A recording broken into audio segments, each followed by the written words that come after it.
Hello everybody. Today is the festival of St Clare, the companion of St Francis, who died on this day in 1237, who was the founder of the order of nuns called the Poor Clares.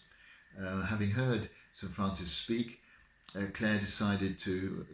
live a life of real austerity and founded an order of nuns that would share this with her, so that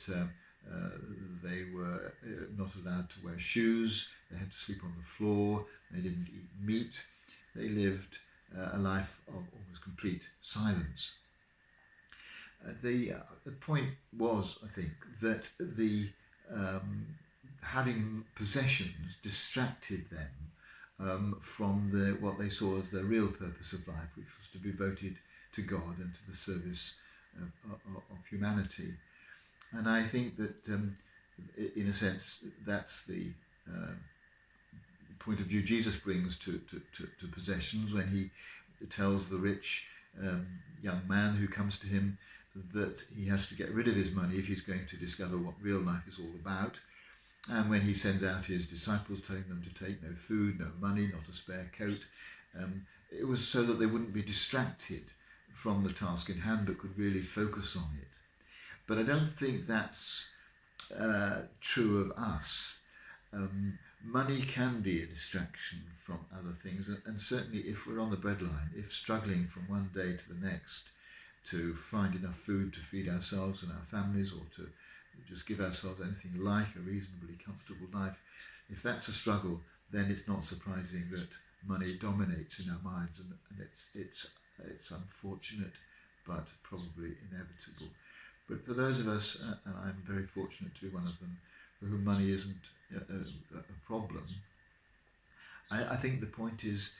not to allow it to distract us from the other things that make us rich. Coco Chanel is reported to have said there are people with money and there are people who are rich, and they're not the same thing. And I think the use of money that's important, once we've made sure that we give an appropriate amount to support the needs of others who aren't as fortunate as we are, the purpose of our money is to set us free, to enable us to have the freedom to really enjoy all the other things in life that make us so rich. The enjoyment of if we're lucky, of family, of friends, of the world around us, of having some fulfilling task or employment, some purpose in our living. These are the things that make life really rich, that make us really happy. And so today, whilst celebrating the fact that I have enough so that money isn't a worry, and to make sure that I contribute as much as I can to the needs of those who haven't, I'm just going to celebrate all the other things that make my life feel really rich.